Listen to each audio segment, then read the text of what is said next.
Hey guys, Jim here. Welcome into a pretty special little video. This is going to be a Star Wars themed video because the two knives you see before me both follow a Star Wars theme. One a little more obvious than the other. What we're looking at here are two creations by Ferrum Forge Knife Works. You guys know them as Elliot and Chris Williamson, the brothers Williamson. And what they've done here is nothing short of magical. And what I mean by that is, you know, I'm 41, getting ready to turn 42. My generation grew up with Star Wars, with the original three. You know, I was a little kid when they were coming out in the theaters and all the great toys were coming out and the fucking lunch boxes and thermoses, and believe me, I had it all. And I've never really been a geek about anything, any particular franchise or anything, really even, you know, sci-fi. There are certain things I enjoy, but I don't really go head over heels. But I've always been a lover of all things Star Wars. So I'm happy to own the only two Star Wars themed knives that Chris and Elliot have made. And a little bit of backstory here. And the reason why I'm really doing two in one is A, I don't really have much time anymore to make these videos. And since they're both made by the same maker and they both follow the same theme, it made sense. Let's separate these a little bit. The first one I got was actually this guy right here. Now this is based off of the collaboration that Elliot and Gavco did. And as you guys know, Gavco makes the Mako, and that design was then collaborated with Elliot, where they, you know, kind of worked together on building these, and they called them the Furco. This is really 100% Elliot right here. Obviously the design and all that kind of good stuff came from Mike, but this was one of the pieces that Elliot built completely, you know, by himself, and based off the original design, then completely modified and customized because we wanted to do a Star Wars theme, but we didn't want to go too hokey. We didn't want to go over the top. And the original visions that we had were on different models. One was to kind of replicate the lightsaber look. That didn't quite work out. And then the next was kind of incorporate, you know, some of the looks of like R2-D2 and the colors and, you know, some of the, I guess the shapes and whatnot that are on the body of R2. And that one didn't really work out the way we wanted it to either. So he says, you know what? I'm going to go completely off the reservation here. I'm going to do something different. And from the moment I saw it, I knew exactly what he was doing. Instead of making a knife with Boba Fett all over it, or, you know, the helmet or whatever else, he decided to make a knife, and we've been calling this the Mandalorian Mako. He wanted to make a knife that you would envision Boba Fett or anyone from his planet would be carrying themselves, the type of style that you believe it might look like. And that's where this came out. Now, the bead is a separate animal. This was actually made by a gentleman named Noddy. He goes by Black Snow Customs on Instagram. And he does really cool themed beads in copper, brass, silver, all kinds of stuff. And when I knew this was on the way to me, I contacted Noddy.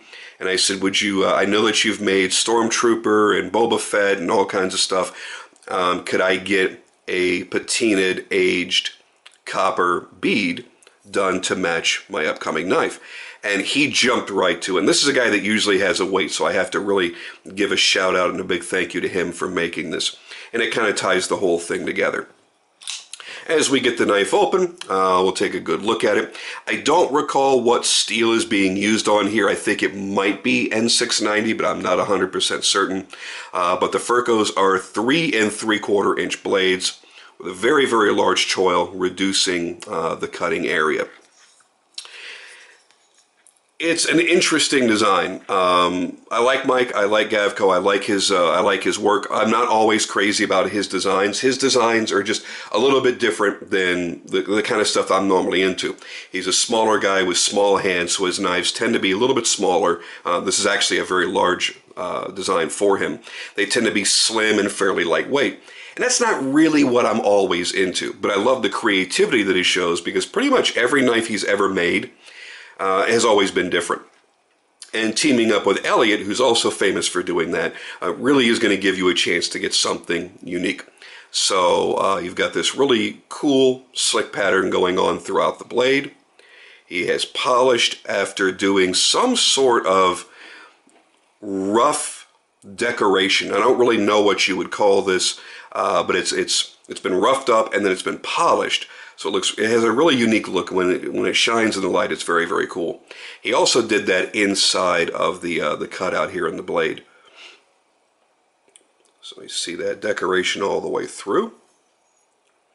The colors on this are really cool because you got to realize this is 6AL4V titanium, and he's got a bead blasted texture to it, and then he's done this green anodizing and aged it and patinaed it. I mean, it really comes out looking like this aged copper. It's very slick, very, very cool. I love the details inside of the holes here as well. Beautifully, beautifully done.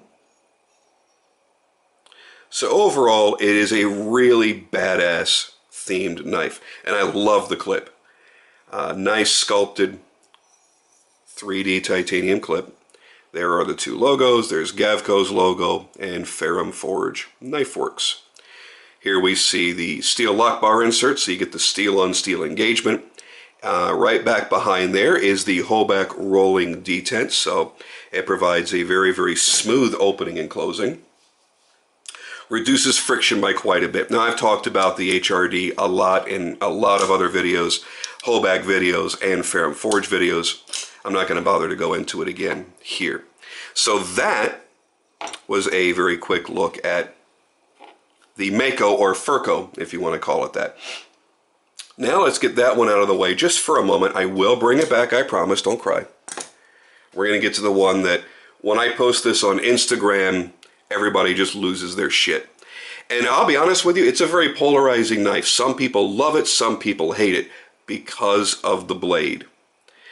So, once again, this is a 100% design and manufacture by Ferrum Forge. This is one of their fully customized versions of their mid-tech called the Mordax, M-O-R-D-A-X. And as I tried to look up the etymology of that word, it doesn't exist in the dictionary, but I did find some kind of Wikipedia dictionary thing, and I guess it has a Latin origination, and it's an adjective that means cutting. So I'm assuming that's why Elliot picked that name, because he's very cerebral, and he didn't want it to be a very obvious name to begin with. You would actually have to research the name of your fucking knife so that you knew what it meant. So what we've got here is going to be a more direct themed knife. This is done to simulate the look of Darth Vader's lightsaber. And as such, I have a custom bead on this one as well. This is made by Chris Black Designs. I've actually made a video about my rings that were made by Chris Black Designs, and what he has chosen to do here is the Vader skull. So they do a lot of skull work. Obviously, my skull rings were made for me by Corey at Chris Black Designs, and that's really what they're famous for. They wanted to do a Star Wars theme, so there you go. There's the cracked open Vader helmet with the skull inside. Now, before I get the blade open and you get distracted by that, let's take a good look at the details here. So you've got a nice blasted finish throughout the entire frame, a lot of millwork. These are not inserts. These are not overlays or inlays. This is all one piece of titanium on this side. He's milled areas that are lower, milled around this, milled the lines in here, darkened the titanium only in selected areas, which I think is brilliant, absolutely brilliant. Then he has anodized certain key areas, another brilliant move. And he's also done that here on the back. Notice that the rest of the frame is not blue, only this one area where it's been polished and then anodized to blue. So he's showing, as always, a tremendous degree of creativity and skill to be able to pull that off. All the way around, this thing is just a freaking masterpiece. This is truly, right now at this point, one of my absolute favorite knives in my collection. And it cost me a pretty penny. While The Mandalorian Mako was made specifically for me. This was not.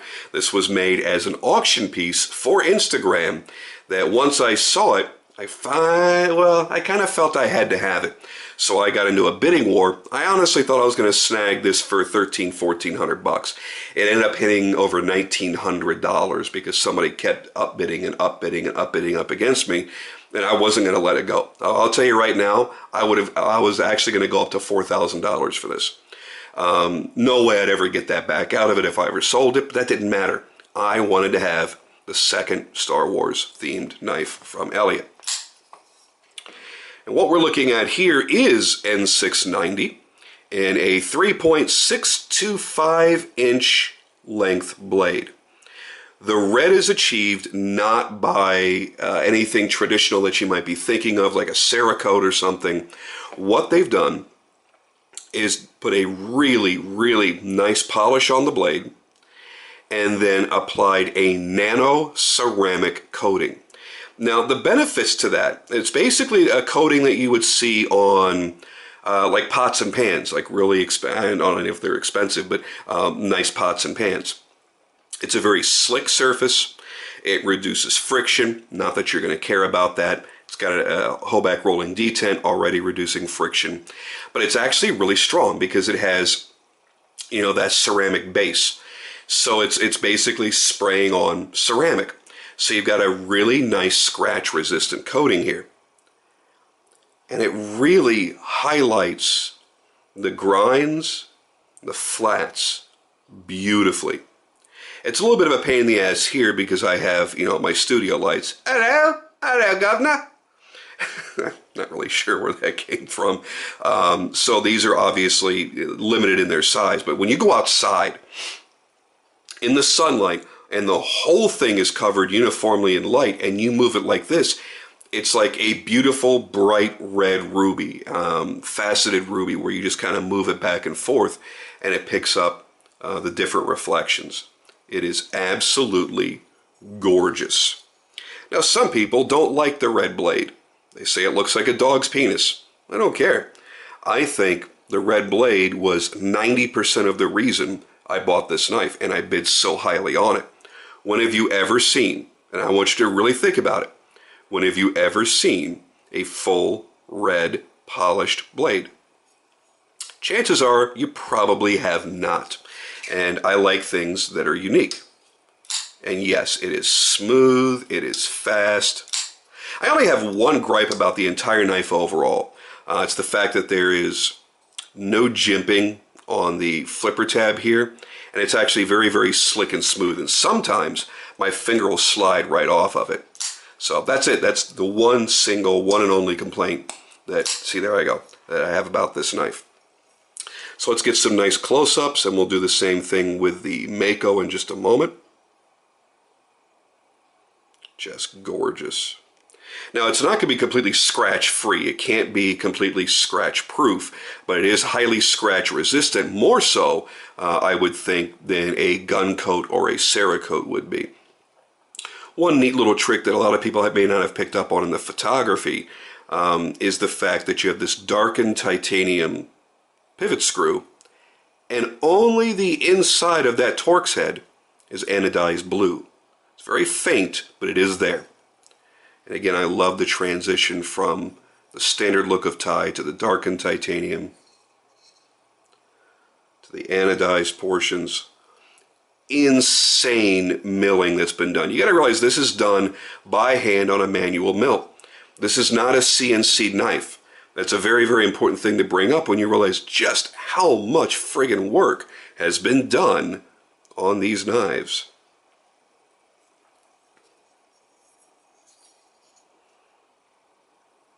I am very, very impressed with this knife. And it's such an incredible size. It's just, you know, a little bit bigger than a small EDC like a 3.5 inch blade. It feels very, very, very compact without feeling tiny. Oh, just look at that. Nothing else looks like that. Period.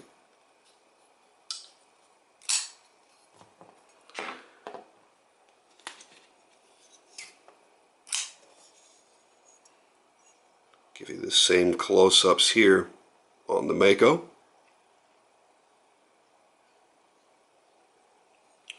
Look at the aging and the patina that's been done. I mean, bringing in that very, very subtle gold, that bronze anodizing, in with the multiple tones of green. And this is really where Elliot blows people away. We know he's going to make a super crazy sharp knife. We know it's going to be a high quality build. We know it's going to be done by hand. But people don't expect the level of detail that you get for what I think are relatively low prices.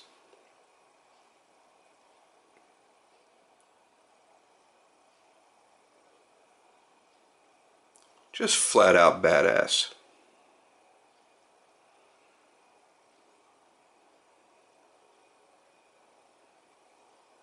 All right, and there you have it. Both of them now side by side. Boom, boom, boom, boom, boom. Very slick, very cool. And yes, the beads absolutely do tie the whole look together. Thank you guys for watching, as always. You guys know I'm a huge fan of Elliot's. I've been friends with Elliot now for a few years. There's nothing critical I can really put in this video. I mentioned the one thing. Yeah, gee, I wish there was jimping on that flipper tab. That's it. I mean, I feel, yes, it's a tremendous amount of money that I paid for this only because it was an auction piece. But for me, it's worth it. And you know me, I generally do not like to overpay for a knife. I wanted to be at $1,300, $1,400 on this, but like I said, I would have gone more than double that. Just because I love Elliot's work. When I saw the pictures of this, I realized the execution was dead on. The way that if I were a knife designer, that is the way that I would have designed a Darth Vader lightsaber knife. So there you go. Love them both. I think they're fantastic. I think Elliot and Chris are fantastic people. There's not really much more I can say here. So hopefully you guys enjoyed looking at these as much as I enjoy playing with them. And I will catch you on the next video.